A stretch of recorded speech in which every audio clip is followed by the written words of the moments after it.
This podcast about cryptocurrencies and NFTs is for entertainment purposes only. No part of this podcast should be construed as financial advice of any kind. It's the SGG podcast. We're here as our podcasters. Say hello.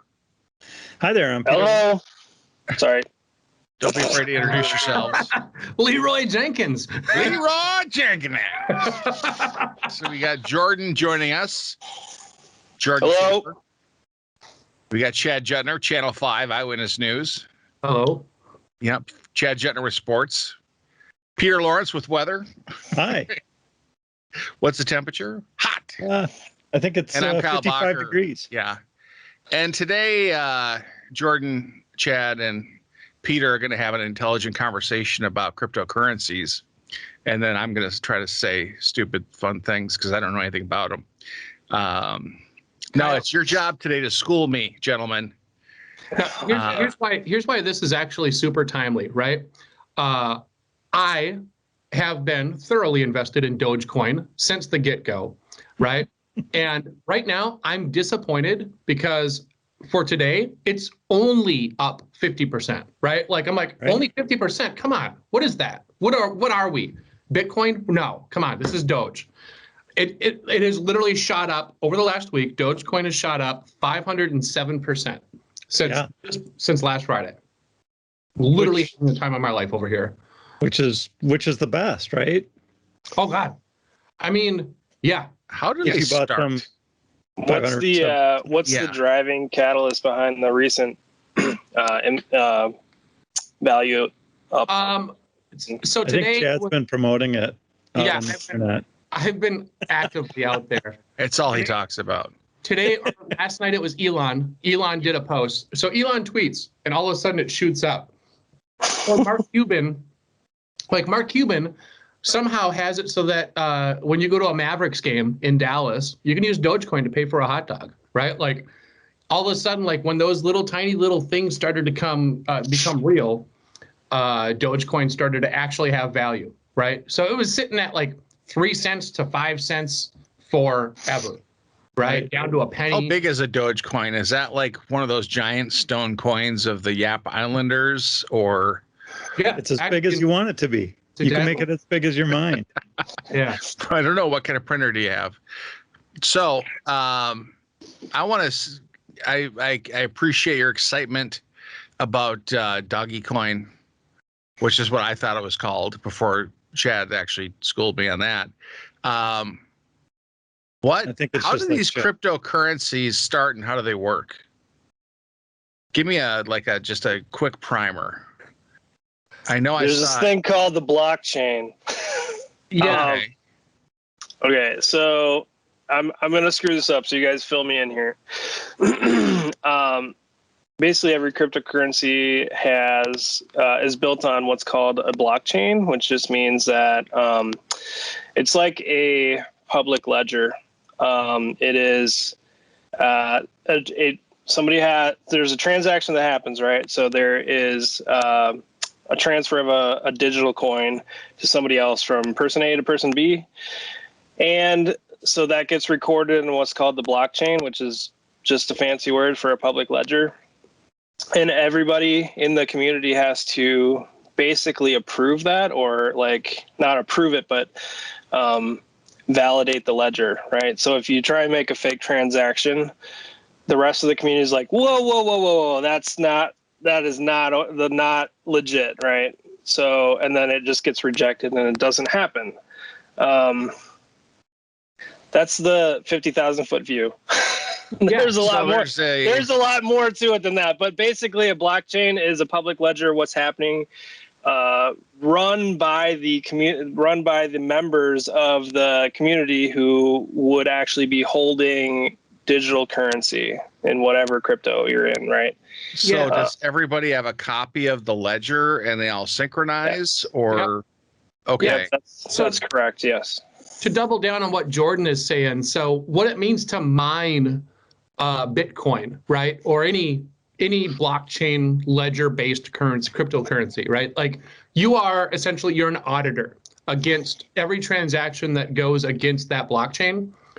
And once you verified a certain amount of transactions, like if you verify 1 megabyte of transactions against the blockchain, you get rewarded for your efforts, right? And so that translates into 0.00001 or whatever the validation, whatever reward system they have. It translates into that much Bitcoin, right? So you can still mine Bitcoin, and you probably should. It's actually great. And you get rewarded with essentially pennies, right? It used to be more, but I think it keeps kind of it gets exponentially less. And that's it. Like that's yeah. Yeah, what you're saying, how it gets exponentially less. Like in the beginning, so these are like basically like a logic like encryption puzzle that you're validating by finding the solution to this puzzle. Now, this is mining, right? So, and in the beginning, if you were the one to solve that, or your group was the one to solve that, you were guaranteed like I don't remember what it was in the beginning, but like we'll just say like some power of 2. You were guaranteed 64 Bitcoin, whatever it is. It was more than that, but then because there's only a finite amount of Bitcoin ever, like that's the design of the system, there's only a finite amount of Bitcoin ever available. As the blockchain grows and gets longer and you have to like solve these little authentication puzzles, less and less is rewarded to the solver, right? So then it just like decreases by a power of 2, and it's kind of like the your event, what the heck is that called? You're eventually, it's like a limit, right? It's never going to go down to 0, but it's just going to increasingly just get smaller and smaller, smaller and smaller, until all the Bitcoin is actually released to the world. And that I should say, that is how Bitcoins are released to the public, right? So by solving that, then there's another chunk of Bitcoin out in the public. It was not just ever granted like, here, you get 500 Bitcoin, right? And that's how these things get released into the community for use, for transactions or whatever you want to do with it, or store it on your digital wallet or whatever. But so the longer the bit chain goes on, the more that's released out into the community for use. And I don't remember what the exact number is for the amount that will ever be, but like it's kind of like a half-life thing where it just slowly, like it gets halved every so many transactions or something like that. So yeah. there's a point where it's no longer advantageous. Yeah. Like the power to run that computer is more expensive than the return on that investment, and you just are going to stop. Yes. I wonder if these giant cloud providers with these huge data centers use like extra cycles during downtime and stuff to mine Bitcoin. Well, they did, and that has actually been a concern. Like the environmental impact of Bitcoin was something that some folks actually tried to bring up as a legitimate concern about why mining Bitcoin is bad, right? Because you got folks now, instead of like shutting off their computer at the end of the night, they're leaving them running, mining Bitcoin. They'll find any machine in the house, plug it into the internet, mine Bitcoin, right? Like it might have had a minimal impact on the grid, right? But like I don't know. I don't have a strong opinion on if it was genuinely bad for the environment to be mining that many Bitcoin, right? Now, what this is just Bitcoin. There's other cryptocurrencies, right? And they don't all have that hard limit, right? So like Dogecoin, Dogecoin adds like 1,000. I forget the number, Jordan. I think it's like a couple of thousand a day, an hour. I forget the time period, but like that Dogecoin will consistently allow more Dogecoin to exist in the world, and thank God that they do, because it is delightful. So, Bitcoin is kind of special, right? Like the reason Bitcoins are at like $63,000 per Bitcoin right now is because there's only ever going to be a little bit of them, and you want a piece of that action. Dogecoin, even though it's having a ridiculous week, right? Like up 500%. I'm crazy pumped. At the same time, you know, there's not a finite amount of them. So the value for that thing probably has a ceiling that is, you know, not going to be $60,000. I'm guessing I'm not going to be able to retire off the 2,500 Dogecoin that I have. But also, I mean, also the Dogecoin in its initial inception was created just as a lark, right? It was a joke, yeah. And yeah.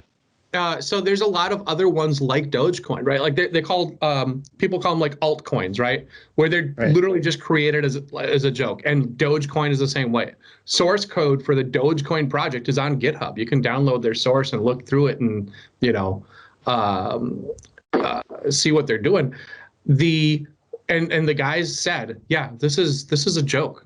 And then all of a sudden now this joke made a few people millionaires, and made me at last check a thousandaire.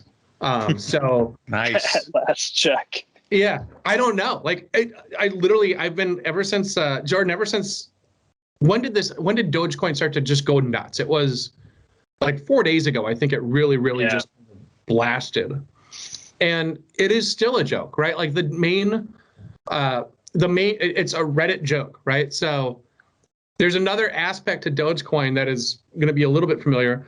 The Reddit community, Wall Street Bets. Now, this Wall Street Bets community, these are the same guys that sent GameStop through the roof and AMC and whatever other stocks. Yeah, because they were fighting. They were fighting against those Wall Street guys that were shorting stocks. Yeah. Well, these guys just changed one of their long-held policies to allow cryptocurrencies to be discussed in their forum, which seems silly, but like that also affected Dogecoin to some degree because they're all, you know, they're a little excited about it now.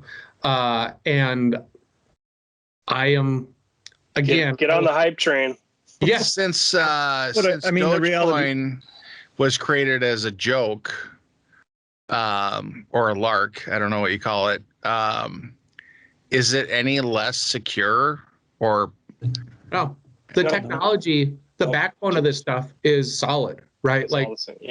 Well, it's not all the same, but I mean, the principle behind it is still the same as like Bitcoin. And the foundations of Bitcoin, I mean, there was a whole white paper discussing the idea behind what became Bitcoin, right? So the just basically decentralized currency, right? And so, and then that spawned into all the like what it became, a public ledger that's very almost as secure as you can think possible, right? Unless you're somehow able to taint like the majority of the community to approving fraudulent transactions. Like it'll never be, you can never fake a entry, right? Supposedly, theoretically. Yeah. Well, as soon as you can, it's all over with. Right. Yeah, exactly. Yeah. Everybody loses at the same time, or you have to go to a point in time. Yeah.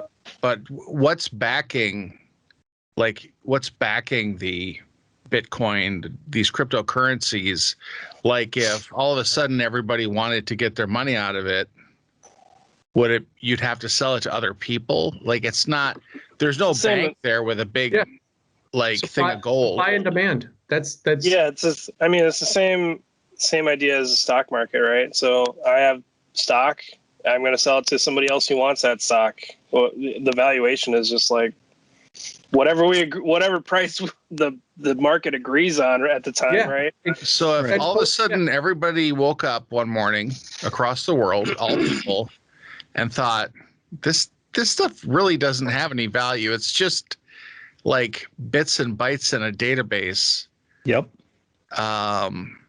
That's all it is. And that happens every once in a while. What are we doing here? Like I can't go in an emergency. I can't go and pull all my money out of the Bitcoin now because no one else believes in it either. So now I'm just hosed. That is a reality. I just tanked Bitcoin and Dodge. now. So yeah, right. You tried. So I mean, a few years ago, when Bitcoin was like really starting to charge up the hill the first time, it went from like 3,000 at the time, and it rallied all the way to like 17 or 20,000, like very quickly, like within a month or something like that. And then there was a giant like reset because everybody like that was made fresh millionaires pulled out, right? So that they're doing what you said, but then that means other people own it too, right? They sold it for 20K. Like it's still there. It's just whatever. It's just this big blob of amorphous nebulous value is like just floating out there. But that's just being like a propped dollar. up by all the people that own it. It's like which you said, it's just like the dollar though. Yeah, it is now that we're kind of off the gold standard and all that.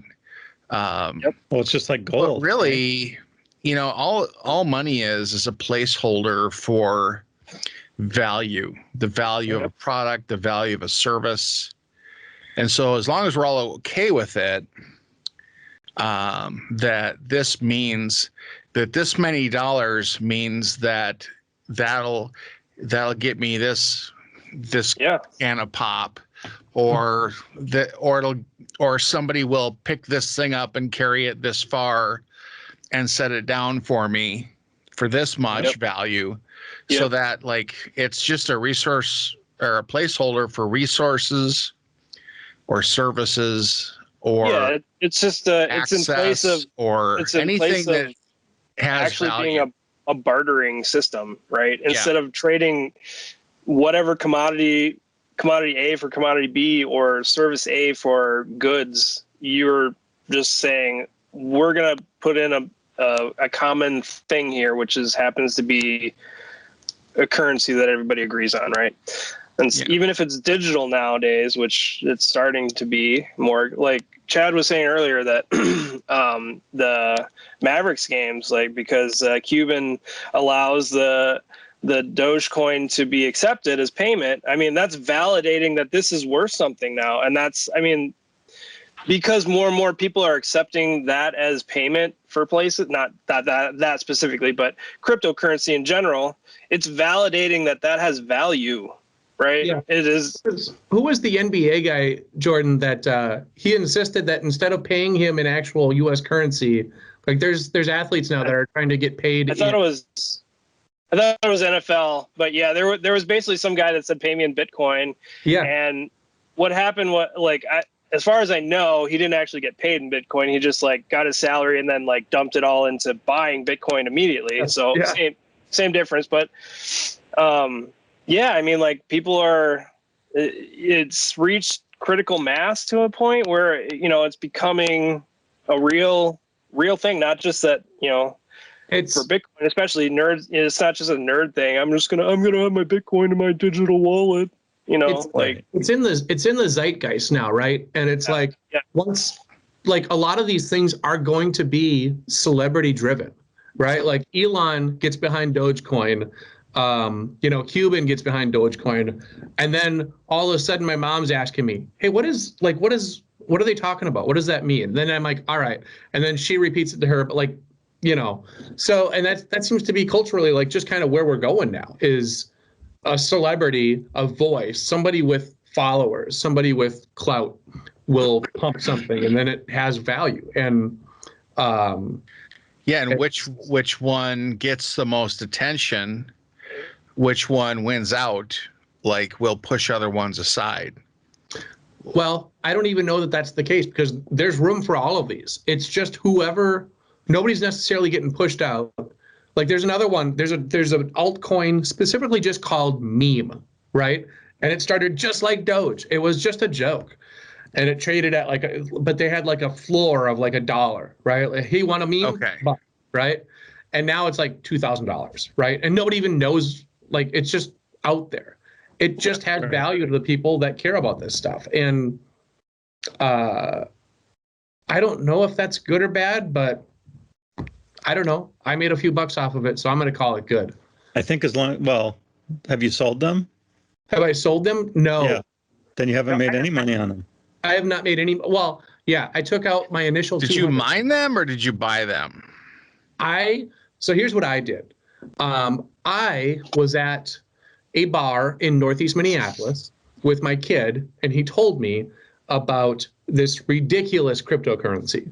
And I'm a huge fan of stupid things. And this is about as stupid as they get. So I'm like, oh, that looks awesome. I could either put $200 into pull tabs right now, or I could put $200 on this. So I put $200 on it.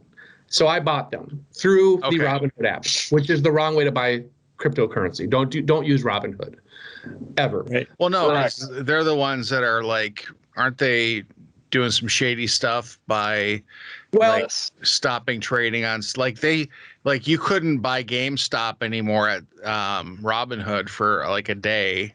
And they did the same thing as Doge has been going through the roof to the moon, as they say. There was issues even today and yesterday with trading Dogecoin. But the biggest reason not to do it, yes, shady company, kind of a weird, mysterious business model. But also, if you buy Dogecoin on Robinhood, you can't transfer them out to a different wallet, right? Like you have all of your cryptocurrencies exist in like this e-wallet. You have cryptocurrencies that you bought, but you don't actually have the currency, right? Well, I mean, I don't necessarily have dollar bills anymore either, but my bank account says I have this many of them, and as long as it's above water, I'm happy with that.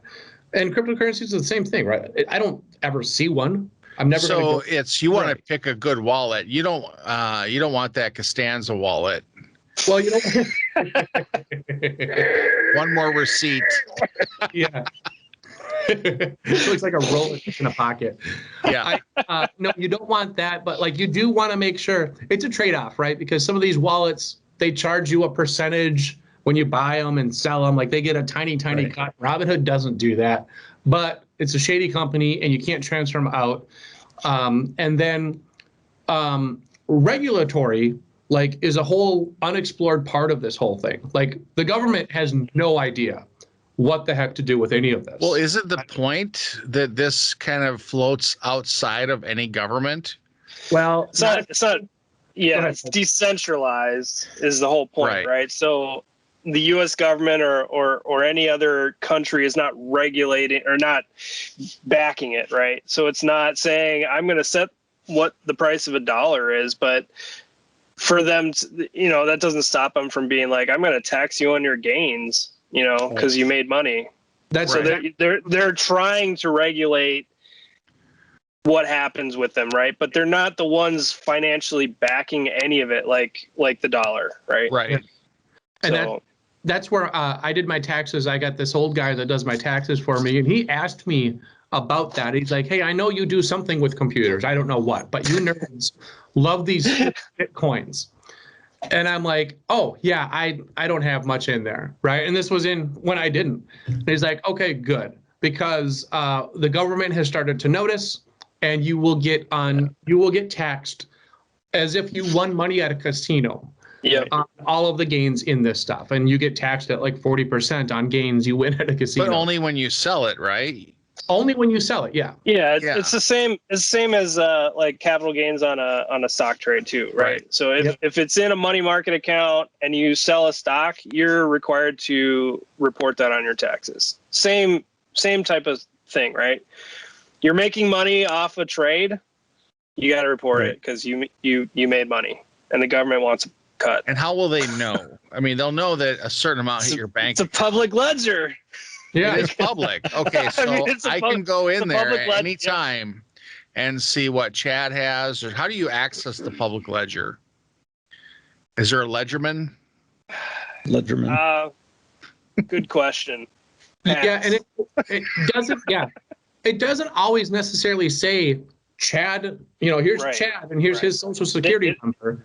It's this UUID. It's the address of. It's like your wallet address, right? So okay, but I mean, like the transactions are all there. They can't be changed in the past, right? So once it's on the block, sorry, I didn't even explain that about the blockchain either. So once you make a transaction, it gets added to the tail of the blockchain, and then the next transaction goes after that. So you can't change history, right? it's because It's and maintained forever in that the specific reason order. for that is that the previous transaction is baked into the next transaction as far as like some of the encryption stuff. I know I didn't say any of that, but that's how it's maintained. So it has a reference back to the previous transaction, and as you go longer and longer, I mean, like it just it's all tied back to history. So you can't edit it, right? You can't go back. So it would have to have like, it'd have to have the pedigree.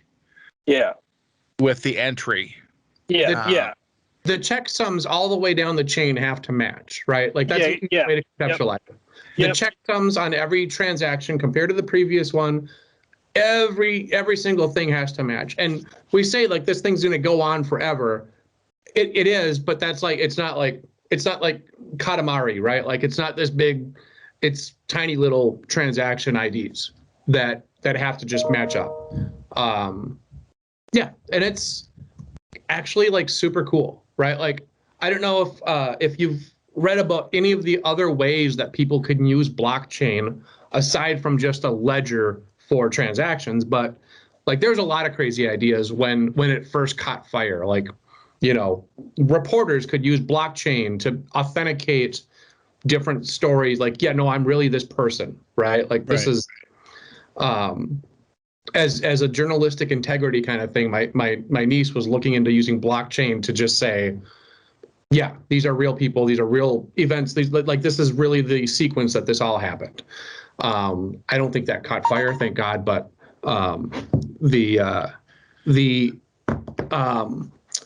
concept of the blockchain probably isn't going to go away, and it's one of those things that it's a solution now that people can use for different.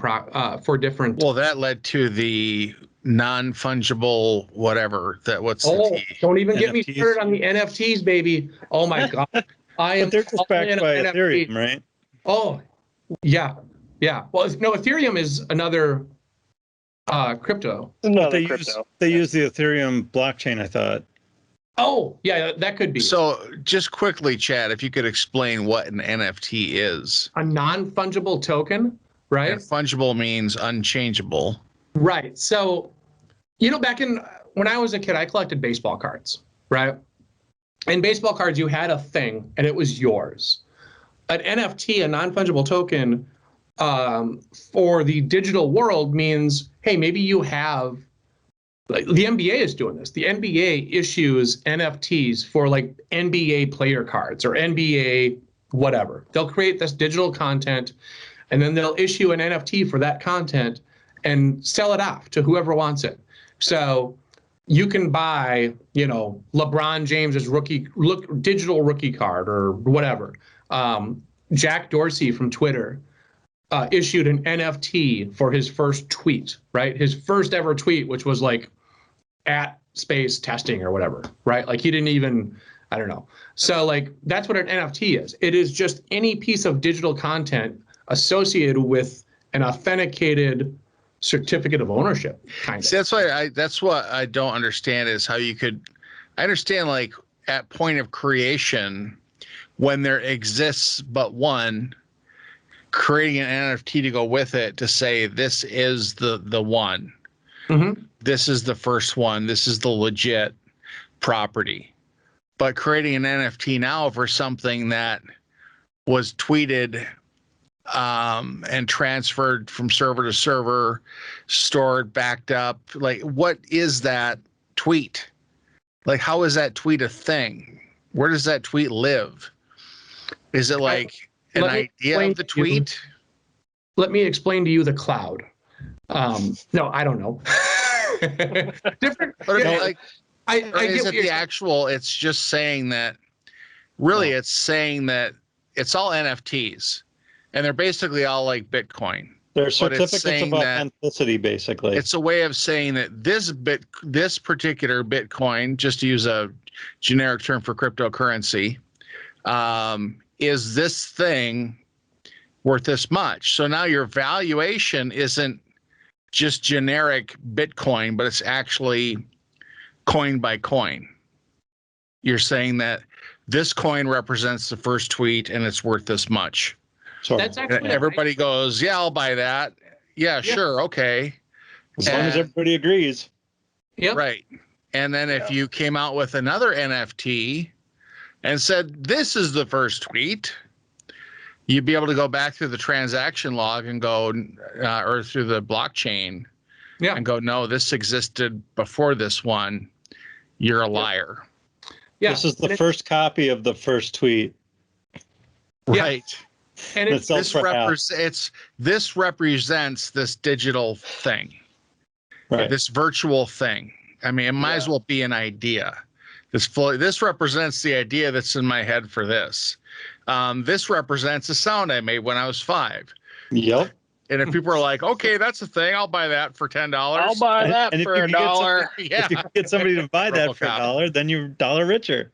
Yeah. yeah. Actually, Yep. Kyle, you just accidentally explained NFTs better than most people have, and you don't even like the idea.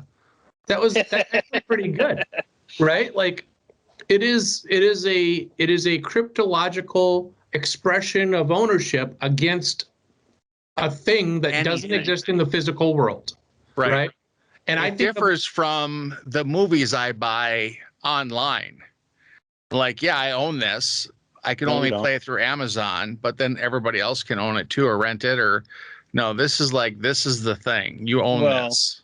Except when Amazon changes their licensing agreement, you no longer can access it, right? And then it disappears. Or it's- Apple does for certain things. Will they? I don't They think have. any of my stuff has vanished yet, Not yet. but it will. Yeah. Will they There- give you there a, have- and there then have you been- can't download it? There have been things that have disappeared. Amazon Really? has done that. Like, if you own a Kindle book, they will rescind your rights to that Kindle book. That's happened a couple of times, and it made big news when it happened, and probably isn't going to be common, but theoretically, it's a thing. I don't think you're going to have to renew your license to your copy of Armageddon, right? I have complete certainty that I agreed to that by clicking a box or hitting There a button. were, I mean, I don't Right. remember all the details, but there were legal, like, Microsoft challenges to what their license meant for.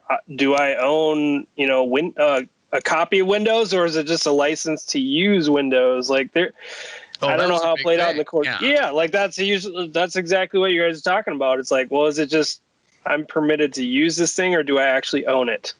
Right. I used to get mad when I'd buy a game and levels would be locked. Yeah. And I'd be like, no, I just bought this. No, I own the game. I own it. Give me the keys. Don't keep it from me. I bought the whole thing, all the levels, all the swords and different things. Give it to me. And they didn't. What you Had to earn them. You got the Ultimate Edition and not the Platinum Edition. Ultimate. Who's really the dummy here, right? Like, you can blame Usually me. blame the players or the game. Yeah, I don't. Did you get the annual pass, Kyle, Yeah. for extra DLC? Well, that's, you look at how Microsoft, thanks to the cloud, has shifted. I just remember the torture of upgrades. Yeah. And being pressured to buy upgrades. Your software vendor calling you, hey, it's time, the new version's out, you guys interested? And Right. usually a straw man argument was made for why you needed to get a new version of Word that you've used the same way for 20 years. Just basic formatting of documents. We've slightly changed the color of the red squiggle. Yes. It's way better. It's 30% more squiggle. But it created this like you sell it once and then you're done. And it's like, okay, we've sold all these we can, really. Yeah, there's a few new businesses that spring up, but just this maddening release cycle that like gave Microsoft incentive to get things out the door, which cost people because they become the beta testers. It's like, it's hard to perfect software. It's extremely difficult and possibly even impossible to account for everything and to test everything. Yeah. So now with the cloud, though, it's a subscription service. We just give them, dollars a month, and you get 1 year of Word. we're paying way more than we used to for Office. Yep. But because we're paying a little bit every month, it's not that painful. We're okay with it. So I don't know where I was going with that, but I know that there's no alternative. You could buy things for games online. There actually would spring up markets for like digital upgrades.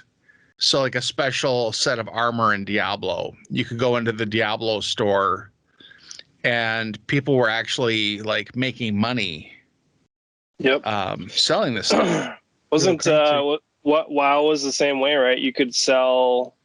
They had a whole marketplace. I thought. I'm not a WoW player, so maybe I'm wrong there, but maybe it was Diablo. One of them had a whole marketplace. If I ground out the hardest dungeon to get whatever rare drop, legendary drop, like super rare piece of whatever, then you could actually sell that to like for real money to some other person who wanted that in their game. Was that Diablo or is that WoW? I think it was Diablo. I'm guessing all of them did it to a certain extent. Then I think they shut it down because it was getting hacked. Oh, was it EverQuest? Did they do that? EverQuest was that? Yeah, that was. Oh, that's right. Yeah, one of those big early ones. But like what you guys are talking about is NFTs. Like having your little sprite have a different color on his chest plate has value to you. So you're gonna pay some kid that did that $5, right? Right. That's that's the kind of that is a cut of an NFT. You're not the sole owner of that, but you own a copy of it. You own a piece of that. Right. And that is that is one of the things about NFTs is like are they going to stay valuable? If you think about the person who spent the most money on WoW or any of those game items, at the time it was probably amazing, but I don't know. Is World of Warcraft still going? If the intent for them was to be able to play the game with those items and get that 5 minutes of extra enjoyment until you get used to it, then you're like, oh, okay. But if that's your intent, then maybe it was worth it to you. But if your intent was to sit on it and then resell it for a higher price and make money on it, and then it tanked or a new version came out where it didn't work, then you're done. Right. It's a risk. Yeah. I think there's definitely a risk with NFTs, just like playing cards. And the idea is it's demand, supply and demand. So you create, when there's a demand, you create scarcity, and that increases the value because of the demand. But at a point, where you've infused the market with so many of these things, the scarcity decreases, the supply increases, the demand goes down, and that's kind of how the whole economy works with this stuff. Over time, like comic books and collectibles generally increase in value if you hold on to them, but that fluctuates. Yeah, and I feel like what's going on right now with cryptocurrency is a lot like what happened to Marvel Comics in the 90s, right? Like people started collecting them. Marvel started printing out, chrome covers, holographic covers, blah, blah, blah. None of those things are still all that valuable, right? You might have whatever. But it's starting to come back again. I mean, it's starting to bounce back, right? And the same thing with baseball cards, right? Like Topps, once they got popular in the late 80s and early 90s, they realized, oh, I can print out, 1 million Mark McGwire rookie cards just as easily as I can print out, 1,000. And people love those. So we're going to sell more of those. Right. And now Topps has actually gotten closer to the not NFTs yet. They're not there unless something happened I don't realize. But they do baseball cards again, and they build in automatic scarcity. Yeah. They build in little clips of a uniform that was worn in a game for a player, embed it in the card. It's actually bonkers. Or they have players' autograph cards. So like genuine authenticated autographs. All of that stuff is being built into the current trading card sets. I've got a stack right there, and I haven't gone through it yet. So are you telling me my tops from the late 80s and early 90s, like, because I would get the whole set, is worthless, Chad? I am telling you that actually, what I'm telling you is that I'll give you $10 for all of them right now. No, I literally have a book size box. This yeah. Big of old baseball cards when I was a kid. I just sat on them. I know they're probably not worth what was paid for them, but there's a few gems in there. But yeah, I mean, it's a supply and demand thing.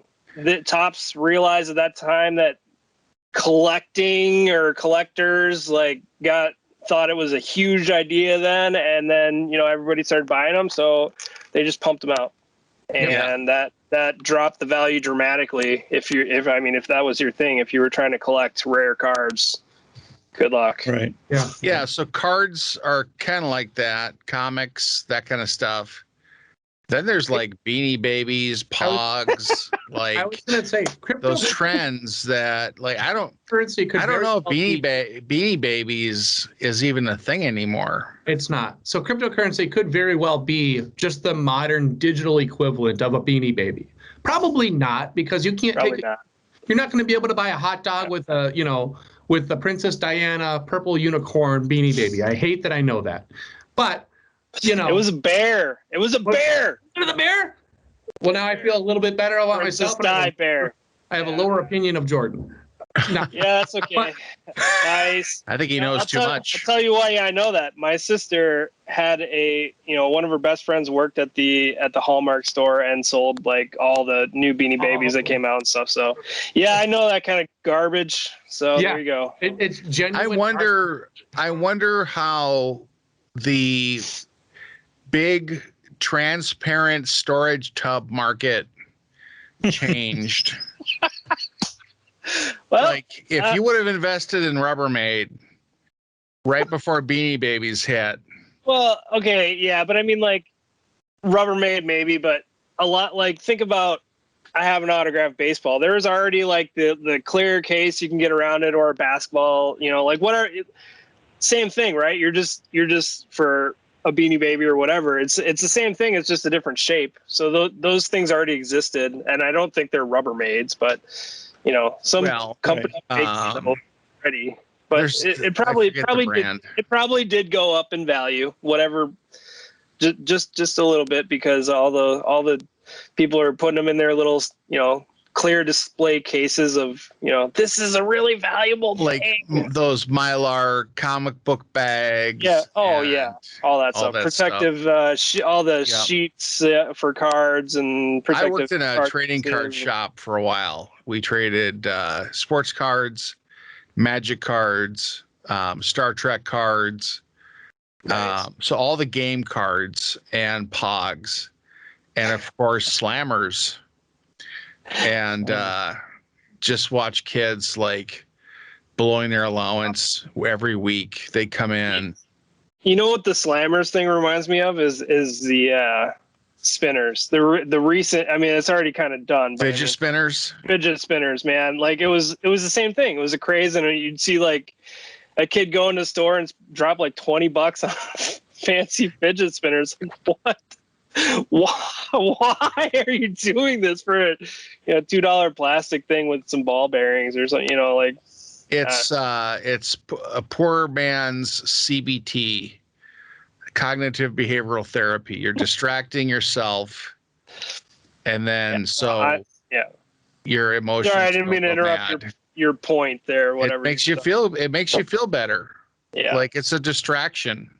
Tell us more about the Pogs and the Slammers. Oh man, yeah. So the Pogs is a game where you stack up these things in a circle, and then you take your slammer and you slam it down on the stack, and then wherever they land, I don't know how that's all I know. I know that. Wait, you didn't become an expert? If they flip, dude. It's if they flip over. If they flip over, then you win them, or they. I think you get it. It's think of it okay, yes, you're doing the stack. Like, I never really played Pogs, but I do still own whatever little bits I had. Think of the game of marbles, right? So you got a circle, and you're using your shooter to get them outside of the circle. Right. Pogs is just, you make the little stack of Pogs, which is like a little circle disc. You make a stack of them, and then you take turns slamming it on the top, and whichever ones like come off and like actually flip upside down, you get to keep from that stack. You and someone else would mix your Pogs together in the stack? Supposedly, I mean, if you're just playing together, you know, you don't really have to mix them. But if you want to do it like old school style, like the marbles, everyone's gonna put their marbles in there, and whoever wins them, man. Yeah. Or any of the card games you mentioned. Like sometimes if you're playing like Magic the Gathering or something, you'd put up a card for the game, right? Like you'd randomly draw a card from your deck, and that was on the line for the game. That was your ante for the game. Okay. I'm just saying, yeah, it's like you gotta can have some skin in the game. Gotta have some skin in the game, man. No, I don't know. Yeah. I never really, like I said, I own Pogs, but nobody else did. So it was kind of worthless. I won't fault you for owning Pogs. I won't fault anybody for owning collectibles and Beanie Babies and then having too many. Like, I understand that compulsion. And you get into it. You get into this stuff. And, you know, I collected Magic cards for a while, and I had the whole set of the first edition. But you're buying those packs, and you're just going through them like crack. Yeah, I was in Magic the Gathering for a while too. Nerds. Yeah, I still have binders of that stuff too. Some of those are actually valuable though. Sell them now before people give up on them. Yeah, no, I should. I did NFTs for each one of them, so they're worth even more. I've already seen a Magic the Gathering card on Antique Roadshow, so that's how old we all are, and that's how old they. Yeah, probably some of those first ones, or either the beta set or whatever. Yep. They're a lot of money. Was it a Black Lotus? Was it a Black Lotus? Yeah, that's the big one. Okay. Yeah. Because you can play it immediately and then tap it as land or something. Like there's no casting cost, and then you can tap it. I'm just using magic words now. Tap that mana. Tap it. I gotta tap. I'm gonna play an instant at any point. Any interrupts. First in, last out. Instant. Yeah. All right. Awesome. Well, thank you, gentlemen. I guess this is a good place to stop, since we've devolved into Magic the Gathering nerd terms. Non-Bitcoin stuff. That was the SDG podcast. Until next time, or no, if you want to get a hold of us, drop us an email at thepodcasters@solutiondesign.com. Until next time, say goodbye, everybody. Bye, everybody.